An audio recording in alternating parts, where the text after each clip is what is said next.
maganda at mapagpalang araw po sa ating lahat mga kaibigan. Ngayon po ay mag-aabono po ulit tayo ng tunggulay. Ayan. Atin po uling lalagyan ng kaunting abono. Pero sa pagkakataon pong ito, ang gagawin natin pag-abono naman ay pabubot lang po muna. Hindi natin kailangang i-delete ganang mintalong natin, baka maapektuhan, mamatay naman. Kaya kailangan muna bubod lang po muna, tsaka kaunti lang ilalagay natin.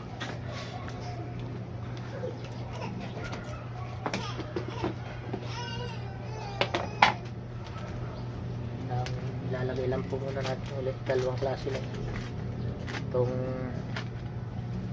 triple 16 na complete.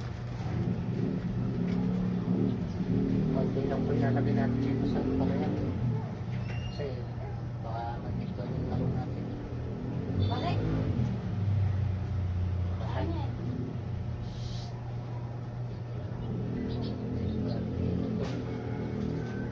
Dito muna sa palayan. Palayan lang muna yung kumain ng kabulo.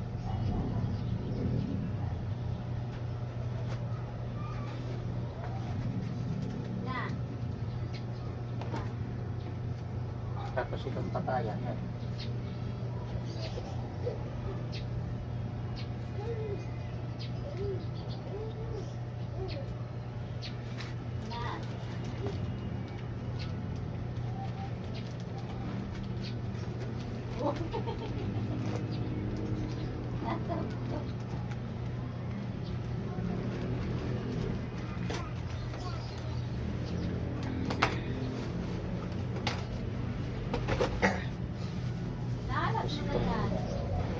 Isang abono natin ay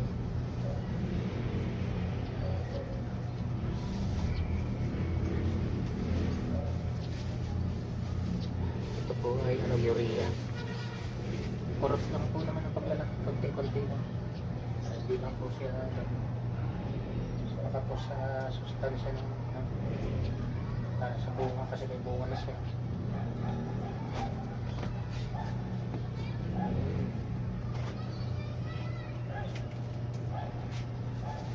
Ito po yun.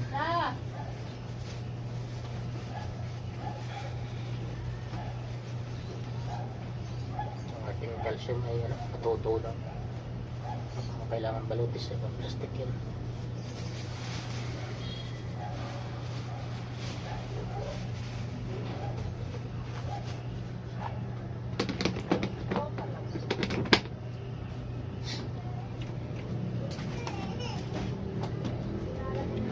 Tapos ang gagawin natin, didiligan naman natin yan ng tubig para matunaw yung abono.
Ayan na po yung ating papakita ko lang po sa inyo itong bunga. Ito po kaya hindi masyadong malaki, pero ano na siya, pwede na po siyang pitasin. Ano po kasi ito, unang bunga, malapit siya sa puno. Ito lang yung puno niya. Ayan, dito lang banda. Ayan. Tapos ito lang yung bunga niya, malapit lang. Kaya hindi po siya masyadong lalaki. Medyo maganda-ganda na pong bunga ito. Ayan. Ito yung santo. Yun. Ito, yan. Tapos itong isa, ayan, maganda na rin yan.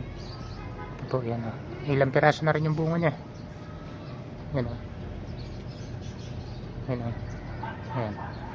Tapos may isa pa dito. Asan ba yun? Ito may isa pa dito. Yung gayak na bubot pa siya. Maliit na maliit pa. Ako makikita. Yun, medyo nakikita na. Tapos may isa pa dito. Asan na ba yun? Oh, ito na nga yata. Itong ako nagtaka dito sa santo eh. Hindi naman siya natutuyo pero hindi siya lumalaki. Ito yung santo. Para medyo na ano na siya. Dapat kasabay ito nito eh. Yan, naiwan siya. Mukhang ano, hindi siya lalaki. Tapos dito, mayroon din yata dito. Ay, ito pala. Ayan. Naglalabasan na po yung bunga niya. Kaya medyo nilalagyan ko po ng paunti-unting abono para sumapat yung ano niya, ang makalaki naman. Yan. Yung malunggay no nakaraan. Medyo malaki na po ulit. Yan. Tapos yung ating pinapaugat, yan, sana wag mamatay. Mukhang hindi naman siya natutuyo o hindi nagbabago yung dahon niya. Baka may posibilidad pong mabuhay siya. Sana mabuhay. Okay po, nandito lang muna. Maraming salamat po sa inyong lahat. Shout out po sa ating mga kaibigan, sa mga silent viewer natin dyan, sa mga kaibigan natin yan. Shout out din sa kapatid ko sana nasa New Zealand. Ingatan naman kayong palagi dyan. Sa lahat ng ating mga kababayan, mga OFW sa ibang bansa, ingat po kayong lahat. Maraming salamat po.